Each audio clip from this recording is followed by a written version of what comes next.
स्वागत है आप सबका अपना चैनल MS गिल इंफोटेनमेंट में। आज हम और आप बाबा बंदा सिंह बहादुर जी के जीवन की सत्य कथा सुनेंगे। बाबा बंदा सिंह जी द्वारा पहला सिख साम्राज्य स्थापना। 1714 की शुरुआत में बाबा बंदा सिंह ने पूरे पंजाब पर कब्जा कर लिया था।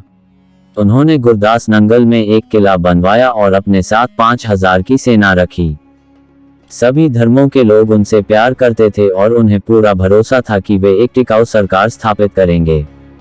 हालांकि उन्होंने बहुत कम समय तक शासन किया, लेकिन इतने कम समय में उन्होंने जो सुधार और उन्नति की, वह मुगल सरकार ने लंबे समय से शासन करके नहीं की थी। उन्होंने जमींदारी प्रथा को समाप्त कर दिया और सभी काश्तकारों को जमींदार बना दिया। मुगलों के शासन के दौरान काश्तकार गुलामों की जिंदगी जी रहे थे, लेकिन बाबा बंदा सिंह के राज्य के बाद गुलाम अपनी जमीनों के मालिक बन गए और अत्याचार और शोषण से बच गए। जमींदारों के अन्याय को समाप्त किया। दूसरा काम जो उन्होंने किया था वह यह था कि उन्होंने जाति व्यवस्था के बंधनों को समाप्त कर दिया और उनकी सरकार में सभी जातियों के लोग समान हो गए। उन्होंने ऊंच नीच का भेदभाव भी समाप्त कर दिया। जब भी कोई नीची जाति का व्यक्ति उनके पास आता था तो वे उसे अमृत का अभिषेक करके सिंह बना देते थे और उसके बाद उन्हें उनके गांवों का मुखिया नियुक्त कर देते थे। तब ऊंची जाति के लोग उनके आदेशों का पालन करते थे और उनके अधीनस्थ बनकर रहते थे। बंदा सिंह ने सिख धर्म के प्रति भी बहुत सम्मान और आदर दिखाया। उन्होंने सिख धर्म का बहुत बड़े पैमाने पर प्रचार प्रसार किया। जो भी उनके प्रभाव में आ रहा था वह सिंह बन रहा था। एक बार सरहंद का दीनदार खान नामक एक व्यक्ति बंदा सिंह से मिलने आया। बंदा सिंह के व्यक्तित्व को देखकर वे इतने प्रभावित हुए कि उन्होंने कहा, हे दीन दुखियों के सहायक, मेरे हृदय में भी यह इच्छा उत्पन्न हुई है कि मैं भी सिख धर्म अपना लूं। कृपया मुझे भी वह अमृत पिलाए जिसे ग्रहण करने से मनुष्य वीर योद्धा बन जाता है। इस पर बाबा जी ने कहा, हम अपना धर्म अपनाते हैं, लेकिन यदि कोई अपनी चेतना के अनुसार इसे अपनाना चाहता है तो हम उसका स्वागत करते हैं। जब दीनदार खां ने पुनः अनुरोध किया तो बंदा सिंह ने 5 सिन्हों से दीनदार खां को बपतिस्मा देने के लिए अमृत तैयार करने को कहा।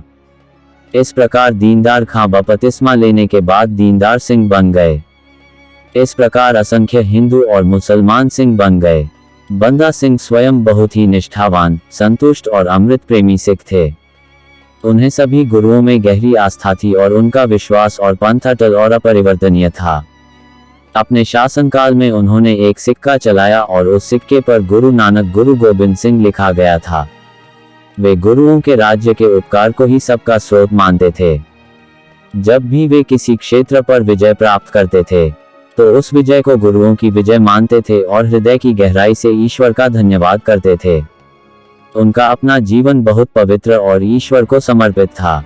अपने शिष्यों को दिए गए उनके आदेशों से यह स्पष्ट होता है कि वे हमेशा गुरु की शरण में रहते थे। उन्होंने कभी भी शत्रु की महिलाओं पर आक्रमण नहीं किया और उनकी गरिमा और सम्मान की रक्षा करने का पूरा ध्यान रखा। बाबा बंदा सिंह ने पहला सिख साम्राज्य स्थापित किया और उस साम्राज्य में सभी जातियों के लोग रहना पसंद करते थे।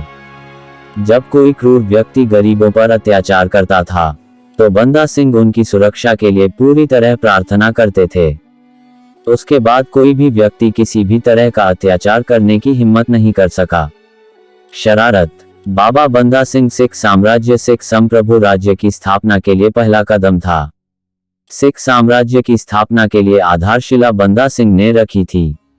अपना कीमती समय निकालकर हमें सुनने के लिए सभी प्रिय मित्रों को धन्यवाद और अधिक सिख ऐतिहासिक कथा सुनने के लिए हमारे साथ बने रहें। वाहे गुरु जी दा खालसा, श्री वाहे गुरु जी दी फतेह।